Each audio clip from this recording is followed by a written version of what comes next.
George told you we're going to have a new person today. I'm trying to get this table cleaned up. You know, we're taking this very seriously in Georgia.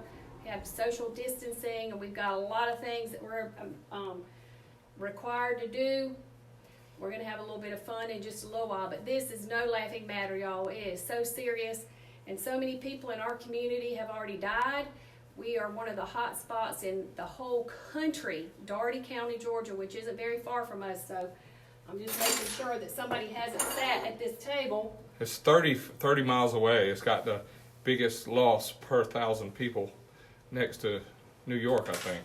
Yeah, I mean, it's very serious, so we don't ever know who comes in here and sits in here, so I'm just making sure.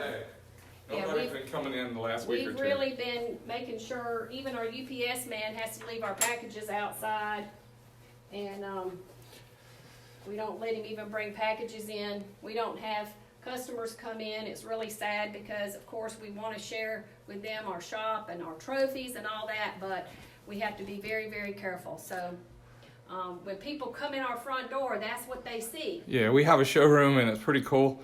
And they're so excited to be able to see that, and it's really bad that they're not able to see that right now, but we're doing everything that we can do to make sure that we are being safe. And this is Tech Talk Tuesday. I think this is the 35th or the 36th one, so we're going to continue to do our best to try and keep the deal going. You know, we're gonna keep doing Tech Talk Tuesday. So Jackie's got her a new 70 millimeter HPI manifold over there, and she is cleaning it up with the Lysol wipes and the disinfectant wipes, and she's got a big old piston over there too. So not making too light of the subject, but we are. Hey Bill, hey Richard, Gary, Jerry. I even see Julie. Hey, my baby Julie. Julie Bennett's on here. And how about Bill Bader? He's on here. Old Bill, man. He made that track up there in Ohio famous up there. Good man. Ron and Tom. But we're going to talk a little bit about some stuff. But Jackie came up with this idea that maybe we would just sit here. What are you laughing at? Well, I wanted to tell y'all, if y'all saw the picture that George posted, I teach middle school. I teach life science, and we do dissections. So this is my dissection outfit, and we just thought it would be lighthearted and funny.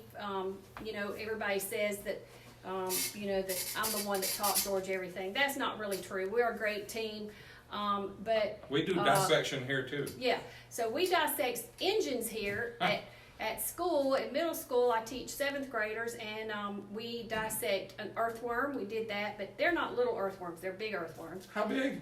Big earthworms, 12 inches long earthworms. Ooh, that's an earth snake. Yeah, it does look like a snake. And when I put them out on the dissection trays, the kids are like, Miss Bryce, that is not a worm. But anyway, and then sadly, we're not in school right now, or we would be dissecting a frog. That's one of the things that they really enjoy. And you know, it's a sad time for us as teachers not being involved with our children, but we're doing long distance learning and still trying to help them learn as much as they can, even though we're not in school. So I'm going to take my dissection outfit off. I'll leave my coat, my lab coat on. Jackie thought it would be funny. Because it makes me look important when I wear this lab coat. She was, somebody we're talking about Jackie was the one that really does Tech Talk, and that was the new person, and it was kind of an April Fool's thing, but anyway, she took it literally and decided to put her lab coat on and stuff and make it funny. And I went ahead and brought my scalpel. So if George gets out of line, no, I'm just kidding. We do use scalpels, and 7th graders are really diligent on knowing how to use these. And we have these tweezers. Ooh, quit waving that thing. Some scissors. I didn't bring everything. And then everybody gets a little magnifying glass so they can look at everything more up close. But you know, at Star Racing, we use magnifying glasses too, because we want to make sure that we check out everything. So anyway, you can have your here lab we coat are. off now. You want me to take the lab coat off? What happens if I don't have anything on underneath? That wouldn't be funny here. Just kidding. It may be funny. Just kidding. It reminds me of the American Idol show when we saw that girl with the take her coat off and started dancing. So all right, so we're doing good. Let's get on with it. David Cartwright, Carlos, Ricky, I'm gonna turn the camera down to us just a little bit, and I'm gonna sit over here, and we're gonna do a little quick talk. And Can y'all hear us okay? yeah, how's the sound? Julie, Scott, Carlos, David. I know there's about a 20-second delay there, but how's the sound? When we sit over here, are you going to be able to hear us okay? You can hear George's stool squeaking. Yeah, I will squirm around a lot like a worm. But look, we guys, I know Tech Talk stuff. This is cool. We do. Jackie has worked at Star Racing here for 38 years, every day, full time. And she started off teaching school before we opened Star Racing. She graduated elementary ed, right? Right. And our business grew so fast in 1980 that she had to turn in a resignation and come to work full time here. And you work here every day for 38 years. So with that being said, she was our technical expert on the phone for all those years. And it was so funny. You camshaft guys and engine guys will love this when people would call and tell them you'd answer the phone. Yeah. Well, in the early days, it was Star Cycle and Machine, so that was our first name. So then it was Star Cycle, and then of course we changed it to Star Racing. So I would answer the phone, Star Racing, may I help you? And the guy goes, yeah, I need to talk to somebody in the technical department. And I said, well, I could probably help you. No, I don't think you can help me. And I was like, well, what do you need to know about? Can you put somebody on the phone that can help me? And I'm like, it would just tell me what you need to know. You wouldn't know what I was talking about. And so I was like, okay, hold on. So I go and tell George, I've got a guy on the phone that thinks I can't help him. Will you see what you can find out what he needs help with? That's right. So I'd pick up the phone. Hey, this is George. He said, hey, man, I'm so glad you came to the phone. I said, what you got cooking? He says, I need some help on a camshaft. And I said, what do you need to know? Well, I want to know what I should degree it at and all this, and what should I check it at? And I said, okay, cool, hold on, let me go get my camshaft expert. And I put him on hold, and then I'd ring Jackie on the intercom and say, okay, Jackie, he's primed up for you. And so I would pick up the phone, hi, this is Jackie, could I help you? No, I need to talk to someone that can help me with my cams. I'll say, I'll be glad to help you. Anyway, over the course of time, that did change a lot because as we were out and about at the races and people saw me there, they had a little bit more confidence. How many cams did you degree over the phone? A lot. But, you know, nowadays, I think there are a lot more women, of course, in motorsports and in engine development, on pit crews and everything else. So, but in the early days, it was kind of funny, and it really made me that much more determined to learn about the engine. So a lot of women would always ask me, you know, how did you learn about engines? And I would tell them, you just have to be there, and you have to pay attention, and you have to be involved in it. And when George and I very first started, we actually got a Z1 engine, KZ 900, and the Climber manual. I think we still have it. Mm-hmm. And I read exactly what it said in the Climber manual. You went to the Florence Mall and bought the book at the mall. Yeah. And it was to help me learn how to build the first Kawasaki 900 in 1973. Yeah, 1973. And so I would read step by step, and you know, we had the tools all laid out. And really, honestly, that is exactly how we started our business on taking apart Z1, because that was the staple engine back then. That was a small block Chevy. Yeah, that was what everybody wanted. It was fast from the factory. George had a H2 before that, and we really didn't do anything with the two-stroke, so we started out with the Z1. So that's right.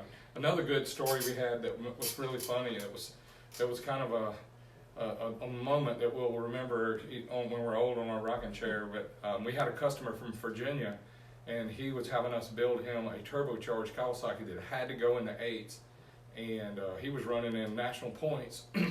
And we were thrashing it the last minute, building it. We stayed up all night Saturday night, and we were going to put it in our van and take it over to Middle Georgia Motorsports, called Twiggs County back then, and it was a quarter-mile track back then. And we had to get it done, and I was building the engine, and Jackie was helping me, so she would help anything she could do. We stayed there all night, and I was putting the top end on, and I handed her the last Kawasaki base gasket we had. And back in 1975 or 76. There were no big bore gaskets. You had to make them. So we had big sleeves in it. We put the sleeves in, bored it and honed it and everything. And I gave Jackie the scissors and the gasket, and I said, okay, Jackie, cut it out to fit on these sleeves. So she turned her back to me over there, and I was putting the pistons on, putting the circlips in, putting oil on the wrist pins, and then I turned around and looked at her. She was on the last hole, and she was cutting out the hole, and she was cutting some really bad looking holes. I'm challenged with scissors and art. I'm not. You asked her the to draw a creative. round hole, never mind cut a round hole. No. It was easy to follow. All you had to do was take an 1/8 inch all the way around. And when she got done, I looked at the gasket, and I said, "No." I said, "Is that the gasket I gave you?" "Yes." I said, "Oh," and we both started crying. I mean, it was 2 a.m. and the guy's already coming, and we weren't gonna have any money to pay the bills or whatever if we didn't get this job done. So we thrashed along and made it. But it was so funny. We can laugh about it now, but. Nowadays you can get stuff like from Comatic, and all of us, everybody watching the Bill's Engine uses Comatic gaskets, and you know, even back in the day, there were a lot of cool gaskets out there, but we had to make all that stuff, so that was pretty funny. One of the other things that people always ask us about is, you know, how did y'all get started going to the track? And really and truly, George got an IDBA rule book with the records in it, and he picked out, he wanted to beat Ed Hedrick's record on a AA stock. Ed Hedrick raced for he raced for Bill Jenkins back in the day, and he was a stock eliminator guy, still out there. He and I still communicate. And so, you know, you have to have a goal. I mean, that was George's goal. So I worked at a Harley Davidson dealership, and I want to say I worked there when Harleys weren't even cool. While I was going to college, I went to interview for a job at the Harley shop, and we actually ended up becoming really good friends with the manager, and we took in a Kawasaki Z1 as a trade-in.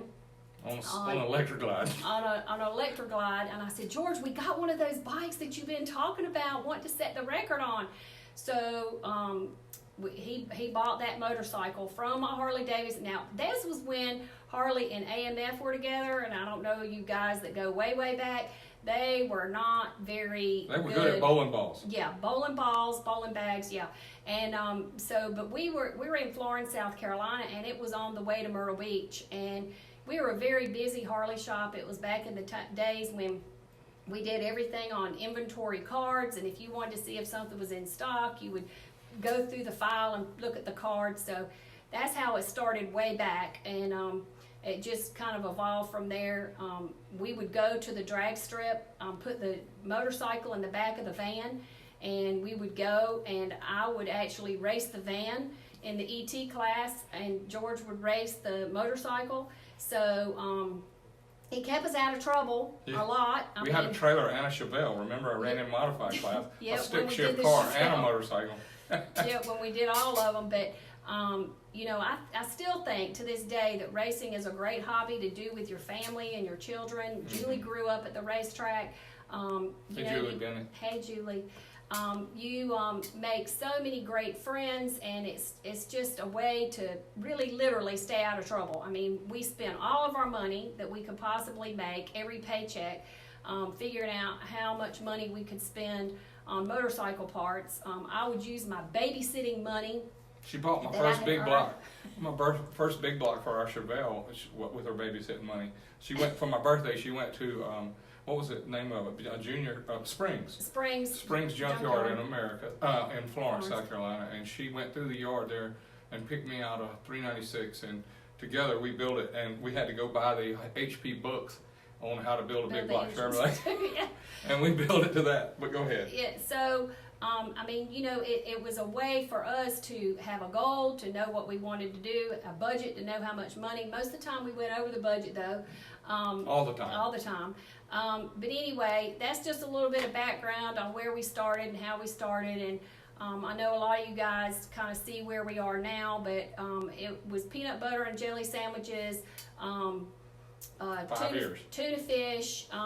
We would get so excited if somebody came to our shop and would buy 4 spark plugs, because we could go over to the Hardee's and get a cheeseburger and a small order of fries and a drink, and we would literally split it. I mean, that's how the money was back then, but And we thought we didn't had know it. any better. We thought we had it made. We had a mobile home trailer we rented down at Lake Blackshear, and the Hardee's was 2 blocks away. We could go over there and get the hamburger and the fries, and then of course Jackie and I split it like she said. But our mobile home we stayed in was like I said, was rent, but it was $100 a month. That was furnished. Furnished, $100 a month, and it had central heat, which means the heater was in the center of the trailer. And in the real cold nights, we would put a piece of garage paneling in the hall and line it up against the heater so it would To divert. it would deflect the heat into the bedroom. And it was so cold in the rest of the house, and it always seemed like the propane tank ran out at 3 o'clock in the morning. But those were good days to us because we had it made. We were working on motorcycles. We were in charge of our own lives. We just thought we had it made. Going all over the place racing. One other quick story before I let George actually talk a little bit of tech to y'all. We thought that we could go anywhere and do anything, and one year Tony Lee at IDBA had a race in Minnesota. I don't remember the name of International Drag Bike Association. Yeah, I don't remember the name of the place. I know we went North Star Dragway. North Star Dragway. And we had a Datsun 280Z with a little 3-ramp trailer on the back. 3-rail. Dirt bike trailer. 3-rail, yep. And we went all the way to North Star Dragway in Minnesota with the motorcycle. And we knew that George was going to at least go to the semifinals. Probably go to the finals and win. And we would have enough money to get home. I won a lot that year. Yeah, but he didn't. I don't even remember. I know. He I probably red lighted was first okay. round. Okay, he red lighted first round, and we had no money to get home. And Not even that $1. That was one of the low points of everything. And we went to Tony Lee, who was the race director In the tower. and he said, I don't do it. I don't loan people money. And we were begging. You know us. You know we're going to be He said, back in the next race. he said, let me give you some advice. Never loan money to a racer. That's what Tony told me. Yeah. I was like, yeah, but we're kids. How are we going to get home?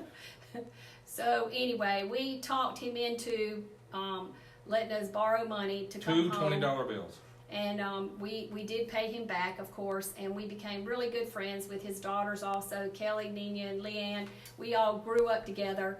Literally. And They're from Birmingham. Yeah, at the racetrack. So Nina, if you ever see this, thank you for all the fun times that we had back in those days, and your dad and mom were awesome. And your Nana and your grandma and grandpa, I mean, their whole family went. If y'all are way back from the IDBA days, you'll know what I'm talking about. So anyway, I'm going to let George talk some tech with y'all.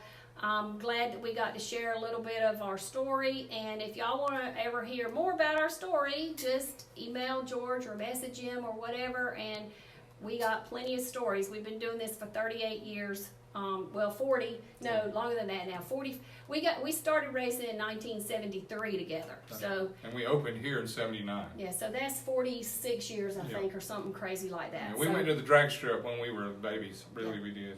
Yep. So anyway, thank y'all, and please be safe. And this virus is very serious. If it was glitter, you would see it, but you can't see it. I wish it was something that you could see, but it is everywhere. Y'all, please be safe and please be careful. Love each other, take care of each other, and I'm going to let George give y'all some tech talk. Bye, everybody. Thank you, Jackie. You know what's funny is Jackie said one day, she said for a mechanic or an engine guy, it's like Anna sees or never sees. You just use a little bit and pretty soon it gets all over you. So we have to be really careful with spreading it. But I'm going to turn the camera around now where I can check out a little bit of words. I'm going to flip this around so I can see you.